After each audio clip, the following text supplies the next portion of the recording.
Shavua Tov, bonsoir tout le monde.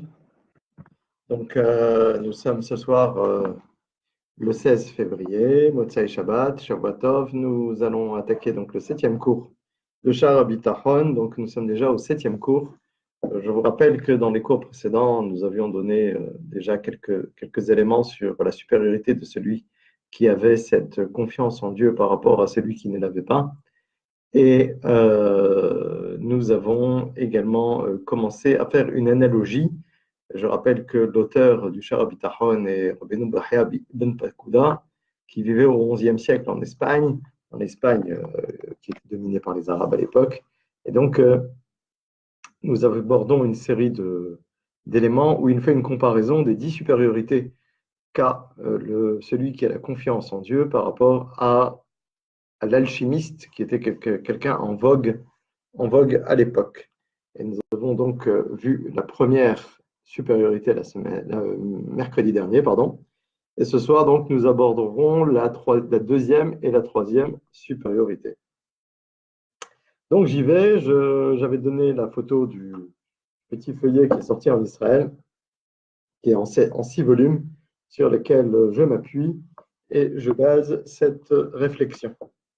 Donc, Ve'Hasheni, donc la supériorité numéro 2, Aitron Hasheni Sheyesh Teba'al HaBitachon al Pene Ba'al Hakimia, donc la seconde supériorité qu'a la personne qui a confiance en Dieu par rapport à l'alchimiste, qui Ba'al Hakimia Tsarich les Ma'asim, que l'alchimiste, lui, il a besoin, et ce serait vrai pour n'importe quelle autre personne, la Asot Pe'olot Meyuhadot, il a besoin de faire des actions particulières, ou le melachot est de faire des travaux pour s'aider de différents types de nature de travaux pour sortir son objectif, c'est-à-dire de faire de l'or en pratique. Velo yushlam lo hefzo zulato, et il ne peut rien faire tant que sa volonté ne peut pas se réaliser. Il ne peut pas réussir dans son travail s'il n'a pas fait ces différentes activités. Gaim itachen, et même par-dessus le marché, il est possible, shiamitu reham, que toutes ces alambics qu'il va utiliser, qui vont sortir énormément de fumée, donc il est possible que ces fumées, ces différentes fumées qui peuvent être toxiques, vont pouvoir le tuer. Ve'ashana, et ces buées, ces fumées, dans le fait qu'il va se travailler longtemps, il va bosser comme un forcené. Nosaf al-mash alav le'atmid ba'avodat-ozo, il va travailler en plus par rapport à ce qu'il doit faire dans ce travail-là. Et il va se donner beaucoup d'efforts, beaucoup de travail par rapport à son activité. Il va prendre beaucoup de peine. Zemanra, pendant un long moment, Laïla, Veyomam, jour et nuit. La Boter, par contre, à Boter, Bael, celui qui a la confiance en Dieu, lui, il a la confiance et il a la promesse de pas que le chemin sur lequel qu'il va emprunter, que Hachem Idbarar va lui faire emprunter, il va lui faire trouver sa parnassa sans avoir de mal, sans avoir de blessure, si vous voulez. Velibo batuach mimetzo araot. Et son cœur est certain qu'il ne va pas trouver, qu'il ne va pas être importuné par une quelconque action négative à son encontre. Et toute chose qui va lui arriver, mais et à Elohim, ça vient de Dieu. Même si c'est des souffrances, même si c'est des épreuves, alors il sait que tout vient de Dieu. Et lui, il va les accueillir, il va les accepter. Et ça sonne le simcha avec allégresse et avec joie. Du fait que lui, il sait avec certitude que tout ce que Hachem va faire à son encontre, à son égard, c'est juste pour son bien, alors il n'a aucune raison, même si apparemment c'est mal, il n'a aucune raison d'avoir des difficultés de ce fait, de ressentir des difficultés de ce fait.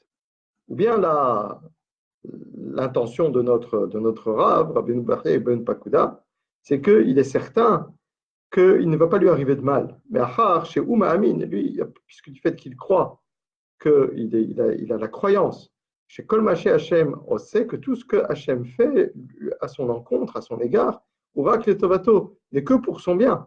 Et en conséquence, il est dans l'allégresse, il se réjouit. Et Kolmaché Ba'alav, de toute chose qui va lui arriver, de toute chose qui va occurer. Mais et Elohim qui vient d'Hachem. Veterfo, donc cette personne qui a confiance, cette confiance énorme en Dieu, et donc toute sa parnassa, toute sa nourriture, tout ce qui va le faire vivre, tout ce qui va le faire survivre, bah elav bimnuha ve'ashket ve'shalva, va lui arriver dans le repos, dans la tranquillité d'esprit, dans la quiétude, dans la sérénité, sans aucune inquiétude, sans aucun souci.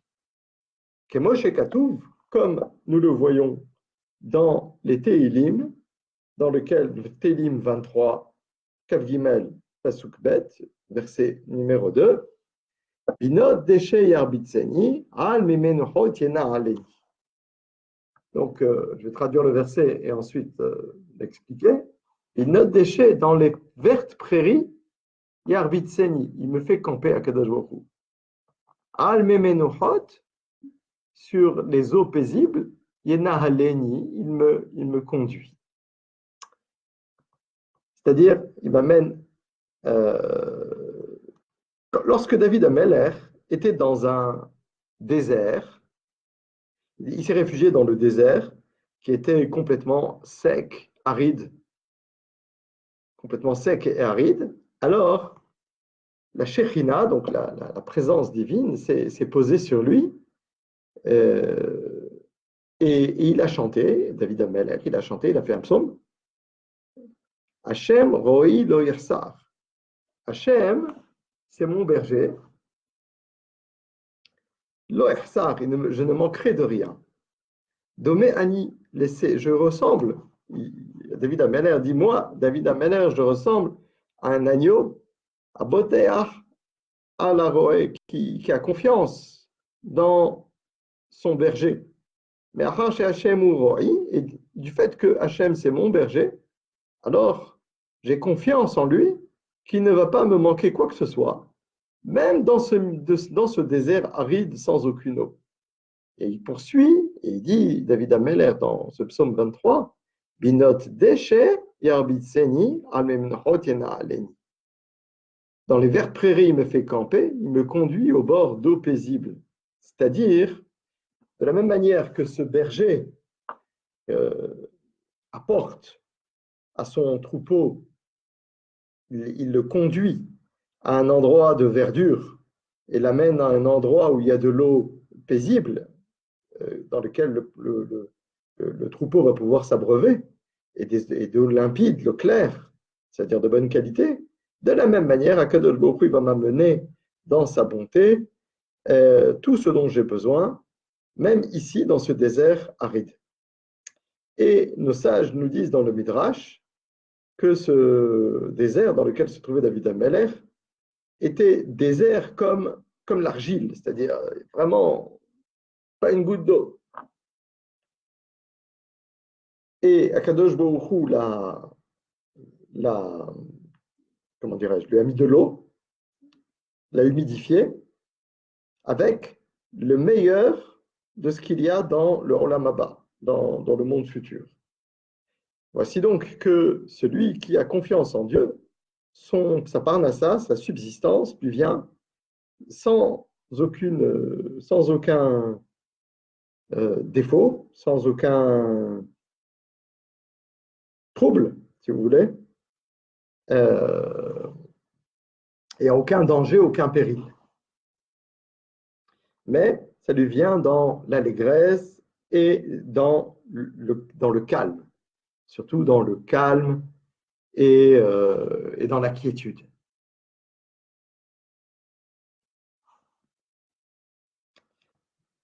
Voilà, donc nous en avons terminé avec la deuxième supériorité. Nous allons passer maintenant à la troisième supériorité, puisque dans ce cours, nous allons aborder la deuxième et troisième supériorité. Donc, la troisième supériorité est la suivante. On continue dans notre livre. Et la troisième supériorité qu'a le Baal Abitachon, celui qui a confiance en Dieu par rapport à l'alchimiste. Je vous rappelle que toute la comparaison est faite dans ce XIe siècle par rapport à un alchimiste supposé.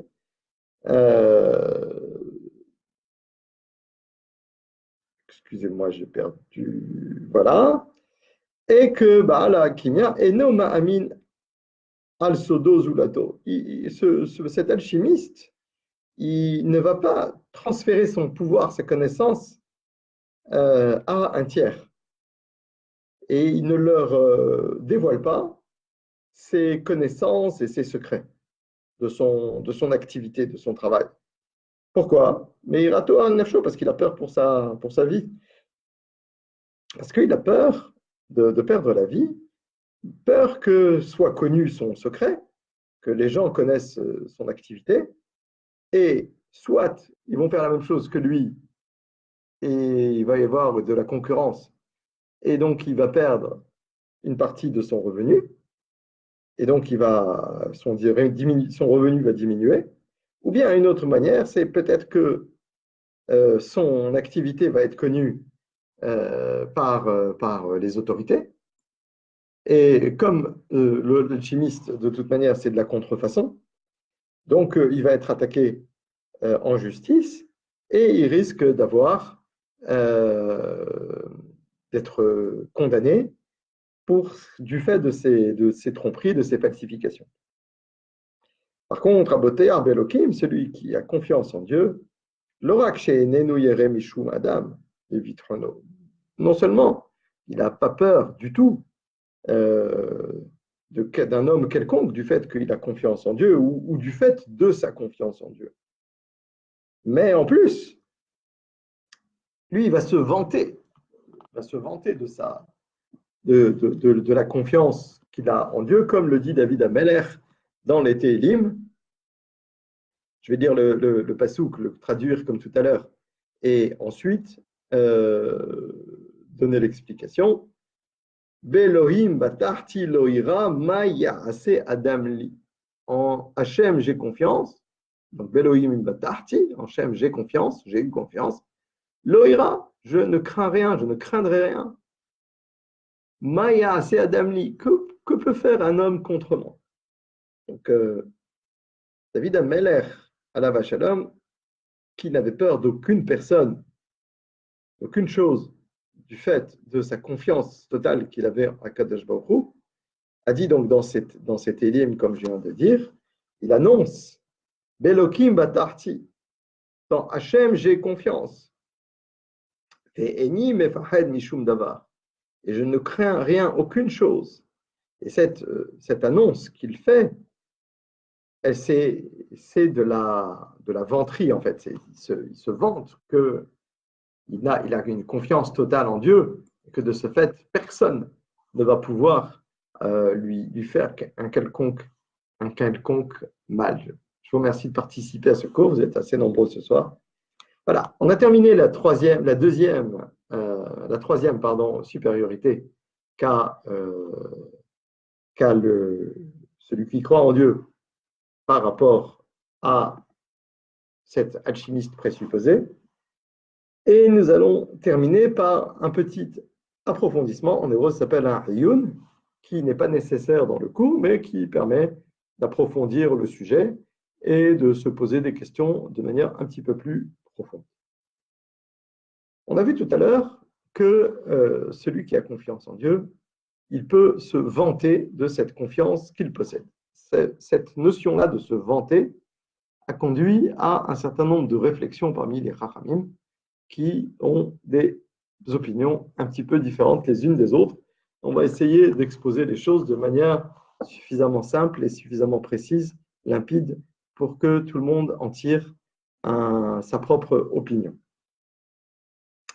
Certains ont expliqué ce que dit notre Rav, Rabbeinu Bahya ibn Pakuda, que son intention n'est pas de dire en public, voilà, moi, mon secret à moi, c'est que je crois en Dieu. C'est que je crois j'ai une confiance totale en Akadosh Baruch Hu. Mais simplement,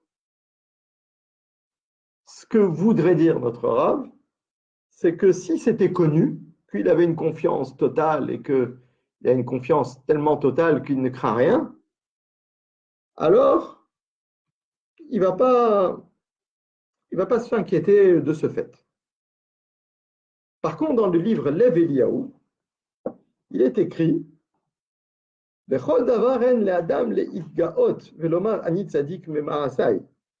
est écrit que dans toute chose, il ne faut pas qu'un homme dise qu'il est tzaddik et qu'il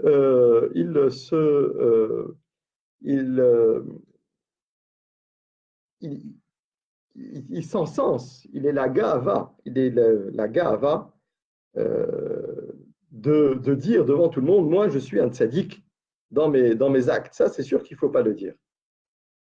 Mais en ce qui concerne la foi et le bitachon, c'est-à-dire la confiance en Dieu, il est permis à un homme de dire moi je crois et j'ai confiance, une confiance totale en Hachem. Et au contraire, mitzvah gedolahi, c'est une très grande mitzvah de faire ça, de se montrer aux yeux de tous et de leur dire explicitement ani ma'amin, je crois, j'ai confiance. Ou boté Arbachem, et j'ai confiance en Dieu, be'emuna shelema, dans une confiance absolue, ou be'bitachon gadol, et dans une foi absolue, et dans une confiance extrême, qui est od milevado, parce qu'il n'y a rien d'autre que lui, il n'y a aucune autre force que lui. Mais peut-être que ça, c'est également ça, c'est ce que dit dans le livre Lev Eliyahu. Et c'est sans doute peut-être ce que dit notre Rav, Rabbeinu Bahya ibn Pakuda, lorsqu'il dit que celui qui a confiance en Dieu, ou mitpa erbo, il doit se glorifier de ça, il doit se vanter de ça. Ren Katav Rabbeinu Yona, et Rabbeinu Yona, qui était un petit peu après Rabbeinu Bahya ibn Pakuda, probablement 150 ans environ après, à Gérone, en Espagne, pas loin de Barcelone. La majorité des Rishonim, comme vous le verrez, sont espagnols, français et espagnols.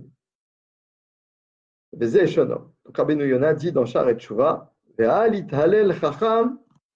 Zulat ba'avodat Hashem. Et un chacham, il ne doit pas se vanter, si ce n'est dans le service divin et dans la crainte qu'il a de Akadosh Baruch Hu, ou vithonovo, et dans la confiance totale qu'il a en Hachem, ou ba'avato, ou devikudbo, et dans l'amour qu'il a d'Hachem, et dans devikudbo, devuk, ça veut dire coller, et dans l'attachement, si vous voulez, qu'il a à lui, la proximité qu'il a à Hachem.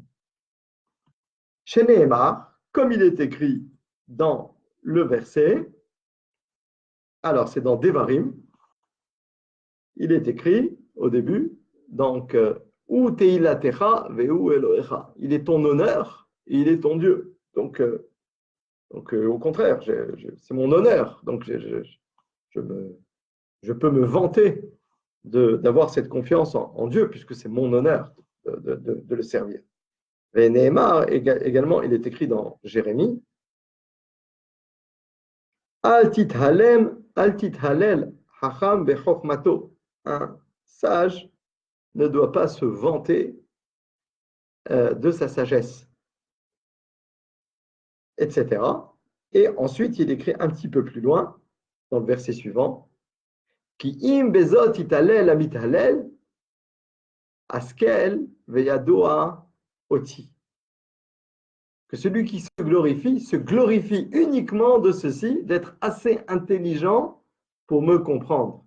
C'est-à-dire, donc, j'ai le droit de me glorifier du fait que je suis proche, cette proximité, cette confiance que j'ai en Dieu, ça, j'ai le droit de m'en glorifier. Donc, on pourrait comprendre donc, que c'est une bonne chose y compris en public, de dire, moi, j'ai une grande totale confiance en Dieu, et d'ailleurs, c'est une très bonne chose de le faire.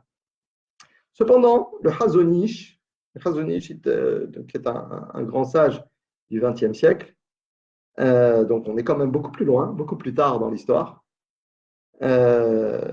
écrit dans son livre Emuna Obitachon, que celui en vérité, dans la teva, dans la nature de celui qui a confiance en Dieu, de le faire en toute, comment dirais-je, c'est-à-dire en tsniaout, en cachette, en ne se montrant pas. L'arcol, velo ishma mipiv ki umin abotechim. Il ne doit pas montrer dans sa bouche, il ne doit pas dire avec sa bouche qu'il fait partie des gens qui ont une grande confiance en Dieu. Et gambe libo, et même dans son cœur, il doit ressentir le manque de bitachon, ou miouch limuto basé, et le manque de confiance en Dieu et le manque que dans la complétude de la confiance qu'il a en Dieu. Donc, on est dans un autre registre, là. Le registre dans lequel on est avec le Chazon-Ish, c'est-à-dire que l'homme, il doit avoir conscience qu'il n'a pas une confiance totale et qu'il lui a toujours un manque dans cette confiance, et qu'il doit toujours travailler cette confiance. Donc, on n'est pas exactement dans le même registre. Et ce que disent les Rishonim, comme on a vu Rabbeinu Yonah, n'est pas une réelle contradiction avec ce que dit le Chazon-Ish. Le Chazon-Ish, il dit, je dois ressentir qu'il me manque quelque chose. Les autres, ils disent, non, va et dis que tu as une grande confiance en Dieu, mais l'un n'empêche pas l'autre, in fine. C'est vrai que le Chazon-Ish dit qu'il ne faut pas se vanter, n'empêche que ce n'est pas une contradiction totale avec ce que disent les Rishonim. Et simplement dans les actions, il doit être accompagné par cette confiance en Dieu, et qu'il a entièrement en Akadosh Baruch Hu. Là, le Gaon Rabbi Chaim Kanievski, donc Rabbi Chaim Kanievski, donc un contemporain qui est considéré comme le Gadol Hador, Shlita, Bière, Bidivre, Rabbeinu Yonah, il explique dans Rabbeinu Yonah que Rabbeinu Yonah, quand il a dit qu'on doit se vanter de cette confiance totale qu'on a en Dieu, c'est-à-dire devant Hachem, il dit Hachem, écoute, moi j'ai une totale confiance en toi, etc. Mais pas devant les autres. Devant les autres, on n'a pas à dire, moi je suis quelqu'un qui a une super confiance en Dieu. Là, il ramène une pshara, c'est-à-dire un attiédissement, une voie médiane, qui permet de un petit peu mieux comprendre ce que voulait dire Rabbeinu Yonah. Donc, en fait, il est clair que tout compte, c'est-à-dire, on vient de démontrer par les deux supériorités que l'individu a une confiance en Dieu est supérieure à cet alchimiste, mais non seulement on a vu ça, mais dans cet approfondissement que nous venons de faire, nous avons vu que on peut se vanter de la confiance en Dieu que nous possédons, mais il est bien mieux, comme le dit Rabbi Chaim Kanievski, de le garder pour soi et de ne pas s'en vanter en public, parce que tout le monde a des failles dans cette confiance totale que nous avons en Dieu. Voilà, je vous souhaite Shavua Tov, et j'essaierai de faire le 8e enregistrement mercredi soir, à la même heure, 21h30. Je vous remercie beaucoup de votre participation. Vous avez été plus nombreux que d'habitude. Je vous en remercie et j'espère que ça vous a intéressé. Shavua Tov, une excellente semaine et que des bonnes nouvelles à tout le monde.